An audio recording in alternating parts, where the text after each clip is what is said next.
Bem-vindos de volta ao PET Discute. São diversos os impactos sociais da inteligência artificial, mas acredito que o principal deles se dá pela falta de letramento social dos Turkers, que são trabalhadores encarregados justamente de treinar inteligências artificiais.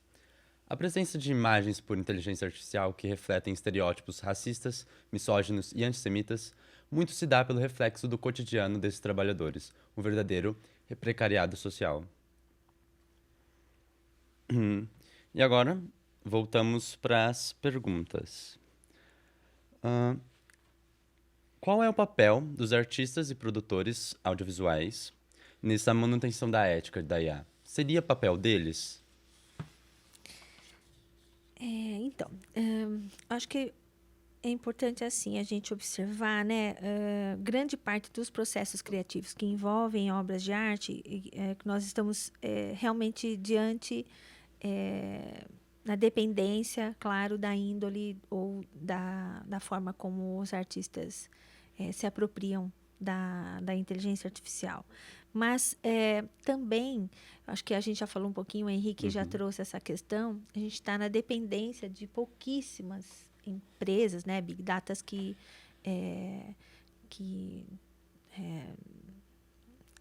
detém, né, o controle desse processamento de dados, né?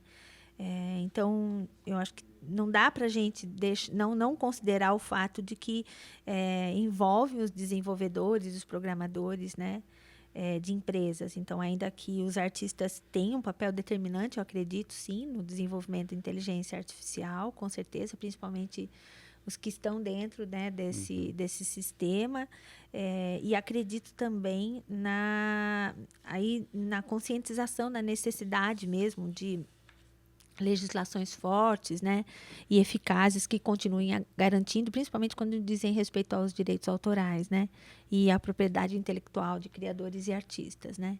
Então, se a gente pensar em termos se o artista tem um papel social, acredito que sim, muito, Uhum. né. É, porque a gente sabe que tem, da mesma forma, na arte, pessoas somente interessadas na monetização da coisa. Isso Sim. é fato, né? Então, envolve questões éticas do uso da inteligência artificial, eu acredito, assim como em qualquer outra área. Claro que talvez numa área da saúde, numa outra área que envolva questões Uhum. no campo da vida das pessoas, né?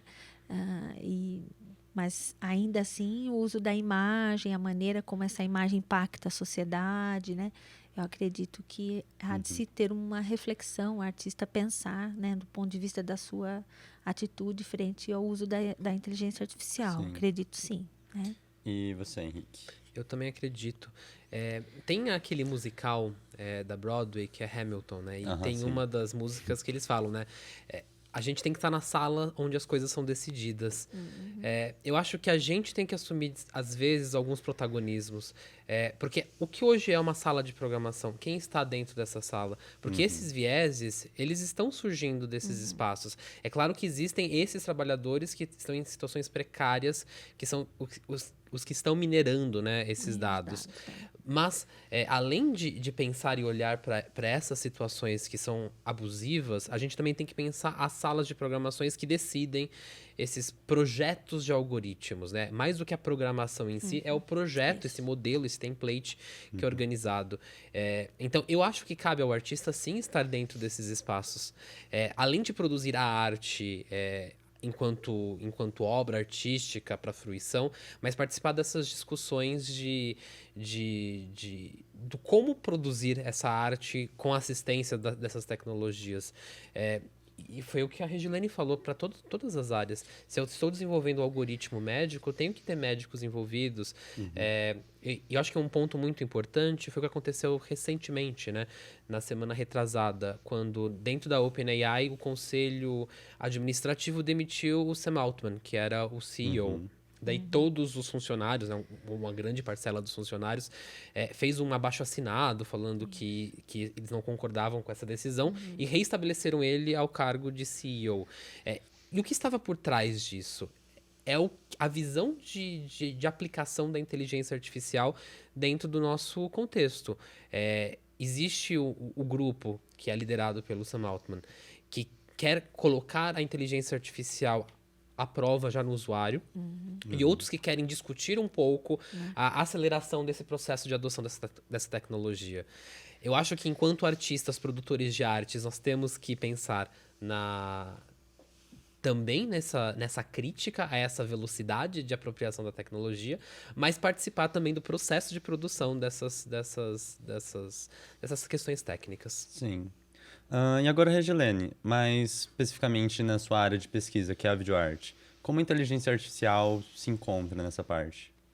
A gente tem observado, né, trouxe como um exemplo o FAILO, né, que é o Festival de Linguagem e Arte Eletrônica, né? Dentro do FAILO, que é realizado pelo SESI, né?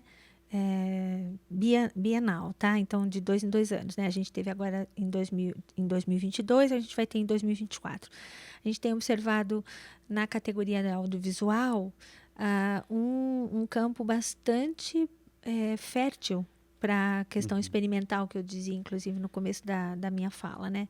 Que é a File Videoarte. Então, tem videoarte generativa, né, sendo realizada por artistas que estão discutindo exatamente o campo da imagem. Né? Então, é interessante também, eu trouxe como um exemplo um artista, o Gully Silberstein, e o Gully, ele usa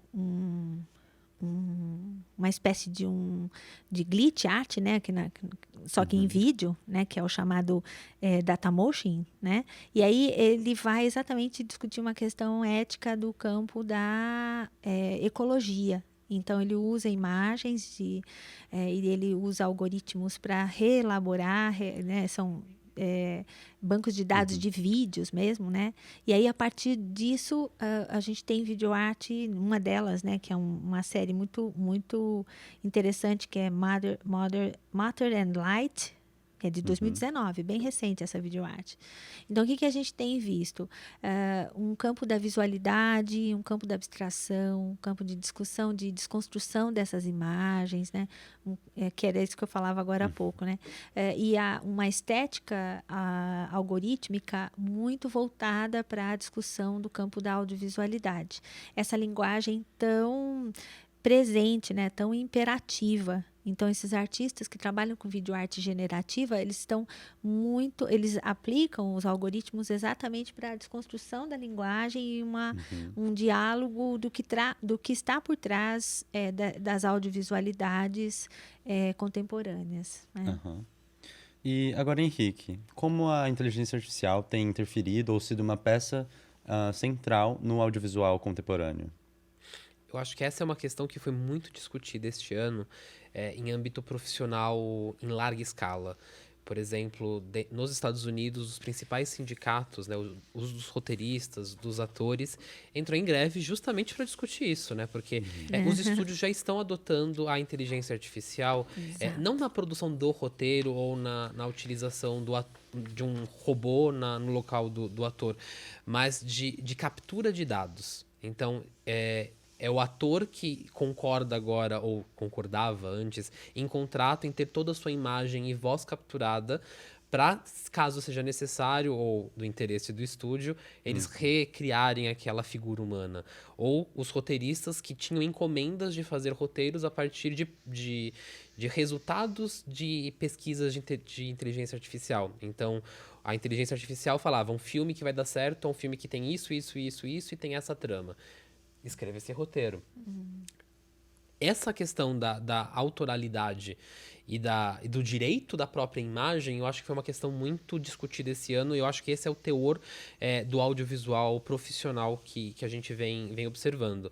Mas, de outras formas, pensando no uso do audiovisual um pouco mais, entre aspas, amador, ou talvez o mais popular ou mais próximo da gente, as tecnologias de edição de vídeo estão se tornando cada vez mais Bem pensado. programadas. Porque não sei se Ótimo. de inteligência artificial ainda existem recursos de inteligência artificial, mas um determinado modelo, um template, que essas tecnologias estão pegando os vídeos e encaixando nesses espaços e com ajustes de inteligência artificial. Isso já existe já faz muito tempo. A Apple, quando fez o iMovie em 2012, já tinha esse recurso. O que hoje acontece é o minúsculo, é o detalhe pequeno que faz o ajuste com a trilha sonora, com o corte de câmera, que objetiva já o acesso às redes sociais. Então, o TikTok, os Reels do Instagram, os Shorts do YouTube. Então, é a produção voltada diretamente para a distribuição. Sim. E para dar fim à nossa conversa, como a inteligência artificial é uma ferramenta que revolucionará a expansão da criatividade humana?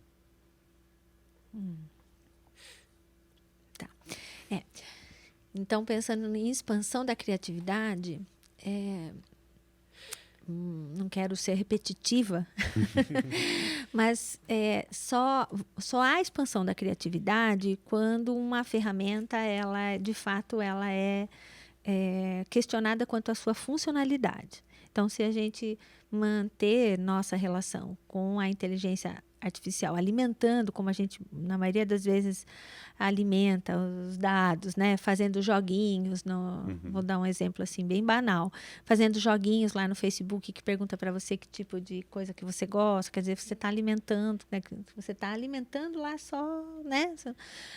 Que talvez grande parte da população acabe também tendo acesso apenas a essa possibilidade de interação com a inteligência artificial. Eu acredito que esse processo de criação não ocorre, né? Ele não se dá. Então, a inteligência artificial não faz arte, certo? A inteligência artificial, como a gente, né, começou na nossa fala, é uma ferramenta, um facilitador, né, nesse sentido, né? As imagens, então, nesse sentido, né, acho que a expansão da criatividade vai ocorrer na medida em que o artista ou o criativo, né, a pessoa que tem esse processo de criação, se colocar como lá o Vilém Flusser propunha, um jogador, né, interagindo com a lógica, tentando desconstruir ou então subverter essa funcionalidade. Porque isso é óbvio, por exemplo, eu estou aqui diante de mim o microfone, né? Ele está em uma função, né? Todo o aparato, todo o dispositivo tem uma função. Então, se a gente usa ele ele tem na sua lógica, né? A programação para que ele foi feito, então ele desempenha aquele papel e pronto, né? O processo de criação precisa mais que isso, né? O processo de criação precisa exatamente abrir a caixa preta, desarticular essa lógica. Então, eu acho que sim, pode ajudar. Mas se houver essa consciência e essa ação com relação à inteligência artificial, né? Imagens, então, no meu entendimento, imagens produzidas pela IA, né, não seriam obras de arte, né? Elas são imagens, né? Agora, obras produzidas com inteligência artificial, aí sim a gente poderia... Então, aí que o artista ele tem que estar consciente de como senão o processo criativo não se expande mesmo. Uma junção de arte feita por humano e arte feita por inteligência artificial. É possível, claro, é possível, né? E não é de hoje, né? Isso já, né? Então, se a gente pensar em termos de conceito, ideia, criatividade, né? Que eu comentei há pouco, e os graus de originalidade, então você também vai ter graus diferentes de criatividade com a inteligência artificial. Para a expansão, eu acredito muito que tenha que haver uma consciência. E aí não é que o cara precisa ser programador, né? Mas ele precisa entender um pouco do machine learning, entender um pouco do deep learning, entender um pouco dos prompts, a lógica disso, porque como o Henrique já muito bem nos colocou, a depender de como você atua, se apropria da IA, você vai ter um resultado que pode ser banal ou pode ser muito interessante, né? E eu vou assim ao encontro, concordo. Eu acho que temos que ser jogadores. Citando o Flusser. Nessa apropriação desses conceitos, eu acho que a gente não tem o direito de nos colocarmos à parte dessa discussão. Nós temos que entrar nessa discussão. E mais do que isso, eu acho que a gente tem que pensar numa questão até um pouco mais ampla, que é a literacia midiática, a literacia digital, que a gente tem que entender que estamos em um contexto de uma indústria cultural, de uma produtividade, de troca de mão de obra humana por maquínica. O que isso implica na produção de conteúdo? O que isso implica enquanto eu, consumidor de conteúdo? Eu acho que essa questão de entender as mídias no seu texto, no seu discurso e no seu contexto, no seu entorno, eu acho que são muito importantes para a gente produzir e a gente consumir conteúdo artístico, comunicacional, midiático, enfim. Henrique e Regilene, eu quero agradecer a presença de vocês aqui hoje e poder ter disponibilizado, né, esse tempo para falar de um tema que é tão importante e tão atual. Bom, Caio, eu que agradeço a oportunidade de compartilhar com vocês o início aí dessas pesquisas que eu venho realizando e realmente parabenizar vocês pelo PET Discute. Caio, obrigado pelo convite, a toda a equipe do PET também.